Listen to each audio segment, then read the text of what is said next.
It's obviously not spinning, and this one is also currently unloaded until we walk to about here. Then it all switches on. Now that's obviously a massive pain in the backside. I'm really upset about this because obviously I didn't test this out beforehand, but I thought when I stood about here, both of these would be loaded, but by the look of things, that isn't quite the case. I've tried a bunch of different bits and pieces, I've walked up and down, and yeah, sadly, it doesn't look like this one's going to work. But what I'm going to do is I'm going to pop into a redstone testing world and see if there's a way that we can load both of them like alternately, so using like minecarts or water to make this thing function in a way that's more efficient than a single skeleton spawner. It's going to be a fun experiment. So this is the experiment world that I've created. Now I hate to say it, this has taken far, far longer than I ever expected to create. But on the one side, we have got the double spawner. This is what we've got on the Hermitcraft server. In fact, this is the exact spacing that we have on the Hermitcraft server between the two spawners. Then on this side, we have got a single skeleton spawner. Now, the plan is that I am going to leave this running for around about 10 minutes. I'm going to have one log on this side right here. They're going to be standing here. They're going to be loading at that mob spawner right there. And they're going to be dropping down onto the bottom, dropping their items into there. And I'm also going to have another account logged in over here, in a minecart, traveling around like this, occasionally loading one of them and occasionally loading the other one. We're going to try and work out if this design right here is more efficient than this design, and if it is it worth all of the extra effort that is involved with hooking up these two mob spawners? It should be interesting. I've never really done this sort of thing before in a Hermitcraft episode, but I thought it was worth doing. This thing has been running for the best part of 20 minutes now, or maybe about 15 minutes. And we are about to find out the results. We are now in peaceful mode, so hopefully nothing should be spawning from this thing. So, first things first, we have got this massive design up at the top here. Let's see what we get. Alright, so around about 2 stacks of bones and near enough 2 stacks of arrows. Remember how much is in this one? Now we're going to compare it with the single mob spawner. Let's see.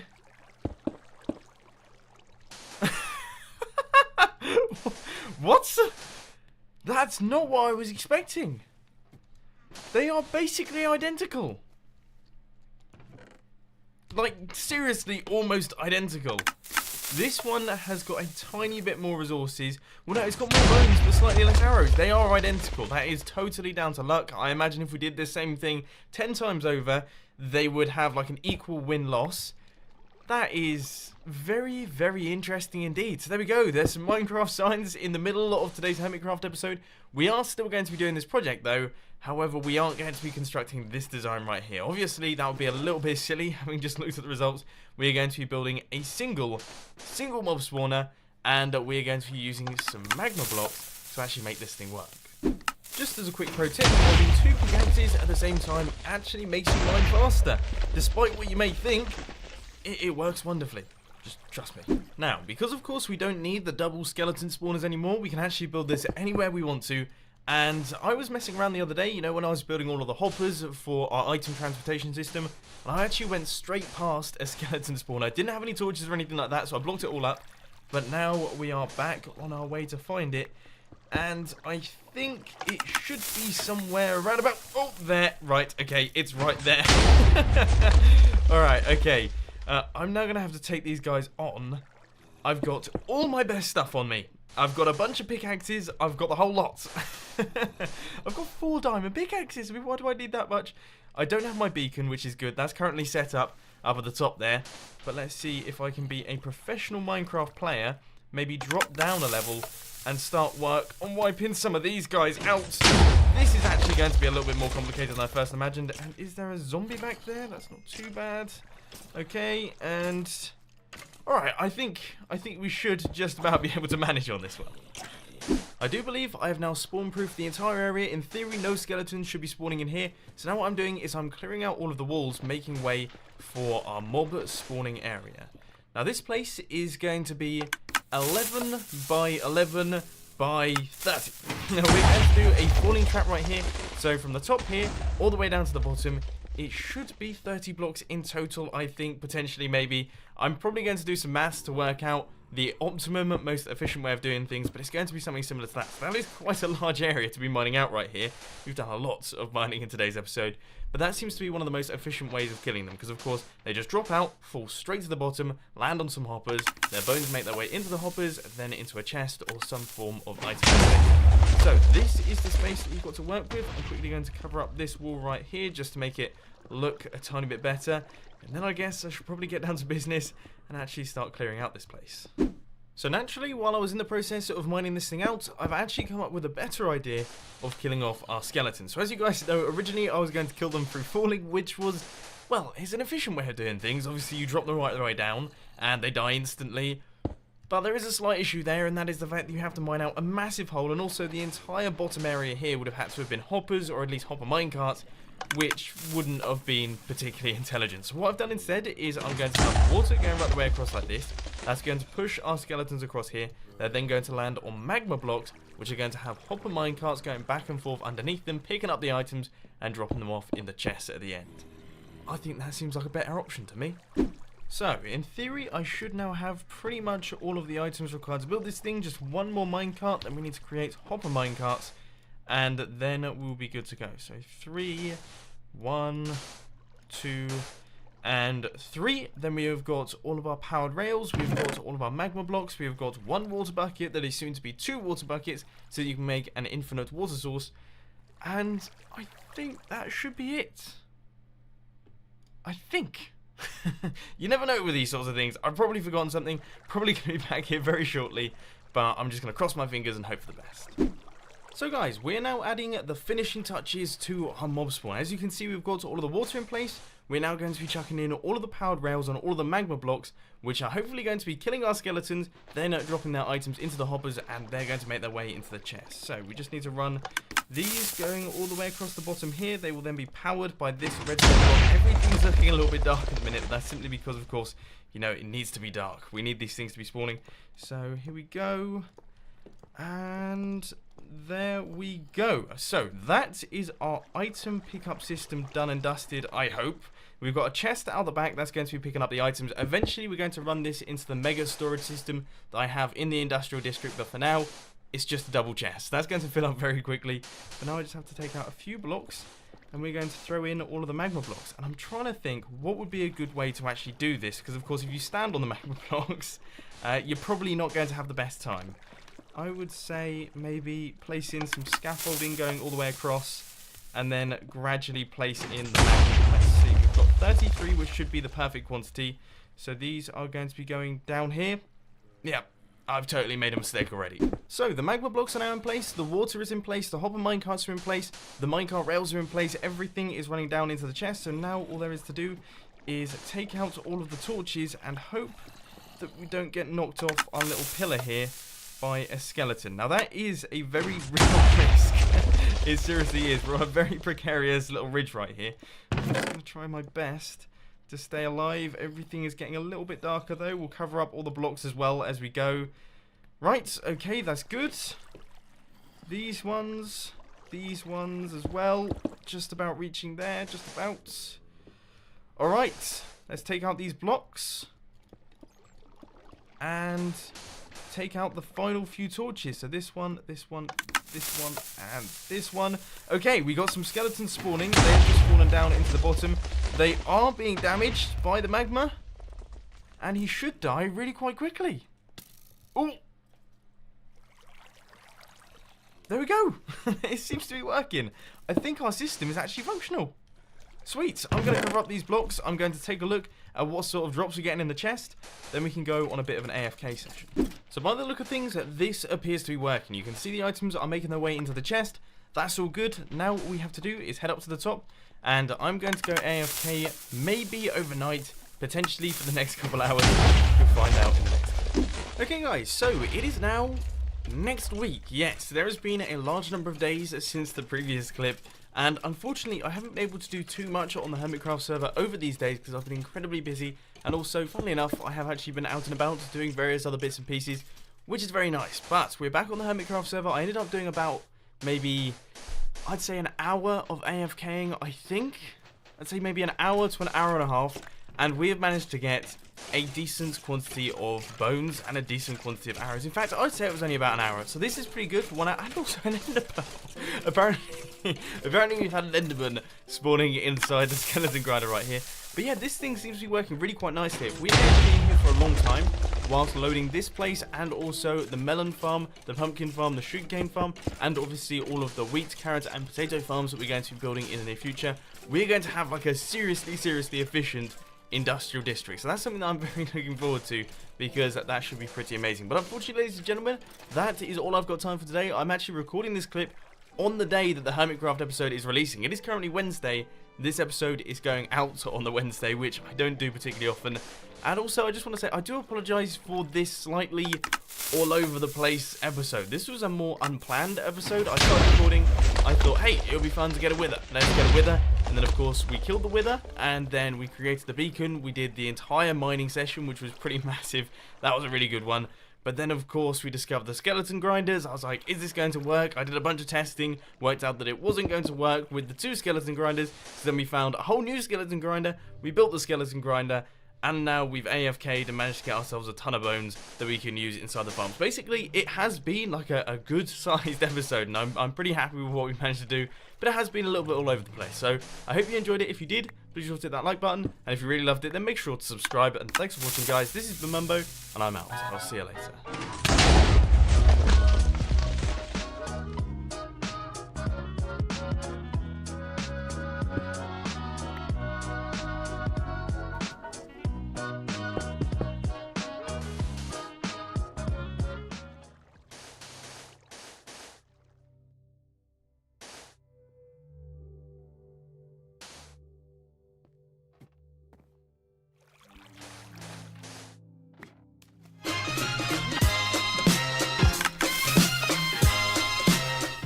Hello everyone, this is Mando, welcome back to another episode of the Hermitcraft server. It is episode 53, and today it is currently 3:29 in the afternoon, which is probably one of the latest starts of a Hermitcraft episode I have done over the past couple months. Recently, I have been extremely good at waking up early in the morning, getting straight on the Hermitcraft server and starting work on the episode, but today I haven't been lazy, so don't put that down in the comment section saying that I'm a lazy so-and-so. No, I have been ridiculously busy. I've been sending off parcels, sending off emails, doing redstone creations. I've been doing video editing for a video that will have released yesterday, and that's a video that I actually recorded the day before about the Google Plus situation. I've been sending off emails about that, and I do believe I resolved it, which is a very positive thing. But all in all, it's been extremely busy, and now I'm on the Hermitcraft server, ready to crack on with a pretty awesome episode. I'm actually really excited for this one, because I've got a bunch of different projects, all of which appear to be in completely different areas. So we're going to be to and fro-ing from various different locations today, and it should be fairly interesting.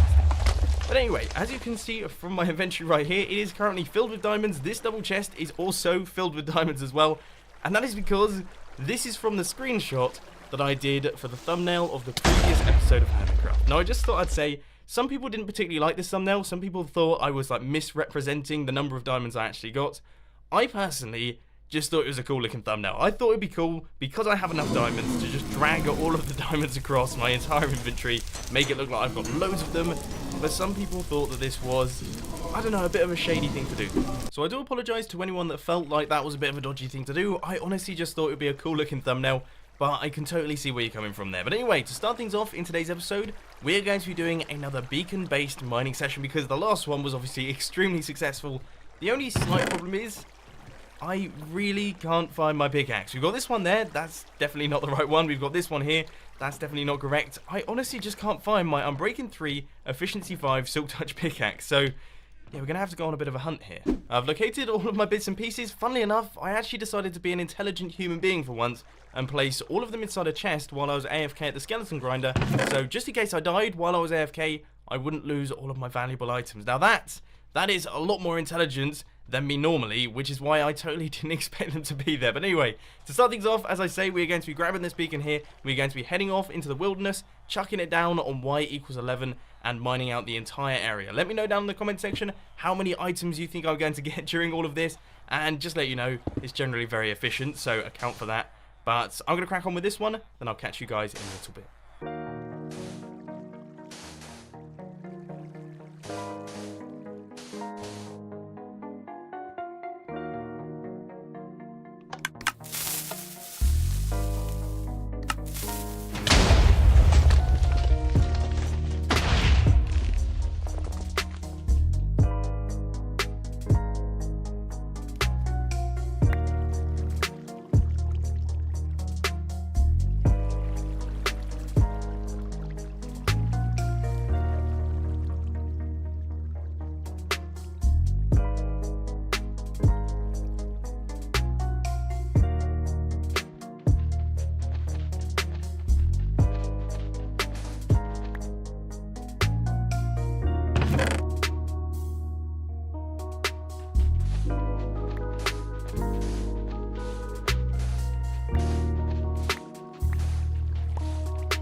The hour has now been completed. The 1 hour mining session is now done. This is actually 2 hours after the previous clip because, of course, I actually had to find this location. I had to chuck in the beacon and do all that sort of thing. And finding the location for these sorts of things is a little bit more challenging than you would first expect. Or at least for me it is, because I want to try and make sure that there's no lava lakes around and we don't fall into too many ravines. This one wasn't perfect. We had like a water area over here. We have a massive ravine over in that area and also a bunch of lava stuff going on over here. But for the most part, it was pretty much clear. So we had a pretty good mining session. We managed to get 1.5 stacks of diamonds. We got a bunch of redstone, as you can see right here. Little bit of gold, nothing too special, and also a bunch of lapis as well. I'm pretty happy, but the one thing that I will say is that I spent a lot of time repairing my Silk Touch pickaxe. Basically the way that it went.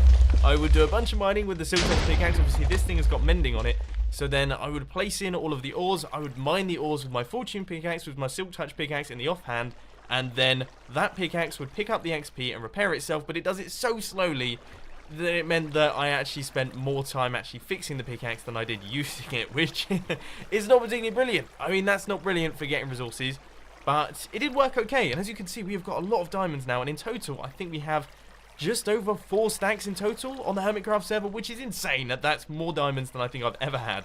So I can't be too displeased. But anyway, let's pop back up to the RV, chuck away all this stuff, and then start work on the projects for today's episode. So I just thought it would probably be a good idea to do some resource cabinet clearing up. So as you can see, I try my best to sort out all of my resources into their various different types. So we actually have quite a large quantity of stuff on Hermitcraft right now. I am no longer feeling like the poor hermit, which is definitely a very good feeling, because for a while I was like, I've got no diamonds, I've got no nothing, I'm not doing particularly well. Now, I think, looking at this, we mean pretty serious business. We have just under 4 stacks of diamonds. We've got a bunch of redstone ore as well. I mean, that's a ridiculous quantity of redstone right there. Loads of gold, lapis, everything. We've got iron, the whole lot. So I'm just going to chuck the rest of this in here. And I guess the last thing to look for is coal, which is all inside here. I'll get this all crafted into coal blocks and coal ore and things like that. And then we're going to be heading over into the brown district, because we're going to be making some changes over in the casino area. But before we do any of that, of course, I've just popped into the end to get myself a bunch of XP to repair my mending pickaxe. That's the fast way of doing things, clearly, because you just stand by that thing, all flies into the pickaxe, and within about 2 minutes, you have yourself a completely fresh one. So maybe I should have done that in the mining session, as opposed to mining out the Who knows? So as you guys know, when I built this room, I actually asked for your feedback down in the comments section about the way that it looked. And believe it or not, despite what a lot of you say down in the comment section, I do actually read your comments, and I saw that some of you were saying that it's a little bit too bright and a little bit too white to be a casino, which I actually can totally understand. Usually casinos are like really dark and dingy places, and a lot of people said that I should change things up a little bit and perhaps go for some darker colours. For example, red stained clay in the walls. Now, I personally think that will actually look quite cool. I'm very excited to do this. So what I'm going to do is I'm going to wipe out all of these slightly things right here. I'm going to get rid of all of these, and I'm going to replace them with a red and see how everything looks. Fingers crossed is nice. So far, so good, I think. Maybe. I mean, I can't get out of my head that they just look like stripes now. I'm going to keep going. The final few white stain blocks are going. The final few red stain blocks are in the process of being placed. And as you can sort of see from my screen so far, it does look pretty cool. I mean, I have to admit, it looks considerably more casino-y right now. This looks pretty awesome. But there is one thing that is sort of coming to mind, and that is obviously the stripes. I mentioned this in the previous clip. It looks like there's a lot of stripiness going on, and I really don't know how to fix that. So I guess this place is going to have to remain a work in progress, because, yeah, I'm still sort of working on it. I don't think it's perfect just yet, so once again, let me know down in the comment section how this place can be improved, and then in the next couple episodes, I'll probably get down to business and do that. But another thing that a lot of people were mentioning is that I should replace the blocks inside the reels with gold blocks, which I think is an awesome idea. And now we have the diamonds to pay for the gold blocks, I think that's something that we should do. Let's head back over to the RV. Is Mumbo going to continue his journey of being a super rich hermit? No, I'm just going to have to make do with my 4 stacks of diamonds. First group fight of today's episode, and it's gone horribly wrong. I walked into that so confident. Spoon count 1. 2 of our piston feed tapes are now in place, and I just want to say, this is a massive pain in the backside, simply because I've decided to build my feed tape out of the same blocks that I use for the redstone, which means that there has been a large number of occasions now where I've actually broken blocks that have redstone on them because I think that they're parts of the system. But anyway, 2 of them are done, 3rd one's still to do, and then this thing should be looking good. Here goes then, we're about to try this thing out for the first time. I've got a diamond in my inventory that I actually just stole from the winning float down at the bottom there. So let's chuck this in, and things are firing through. Now, we've already lost, so it's not the best start in the world, but let's see. Can we get like straight zeros? That'd be spectacular, but no. As you can see right here, this thing is working. It's looking extremely good. It's looking far better with these gold blocks here. But as I say, let me know down in the comment section what I should do next with this place. I still feel like it's not exactly perfect. Maybe we have to darken the rest of it up. Yeah, let me know down in the comment section. Next up on our long list of projects, we're going to be working over in the industrial district, over at our villager breeder and our villager trading booths. As you guys know, we've got a bunch of villagers now. In fact, we've pretty much fully filled the system apart from this one block right here. But if we head through into the breeder itself, well, let's just say we have a slight problem. A really big problem. Yeah, they are breeding like rabbits, or breeding like villagers in Minecraft, which is strange because I can never get villagers to breed, but apparently these guys are just really going at it. And we have got just huge quantities of them, and also a few of them in this area. And this guy as well. I mean, what are you doing out there? How have you got out there? I don't know, but this is an issue. This is something that we definitely need to sort out. So what I'm going to do is I'm going to take out the villagers from the villager trading area that I don't particularly like. I'm going to be removing those, putting them down into the water.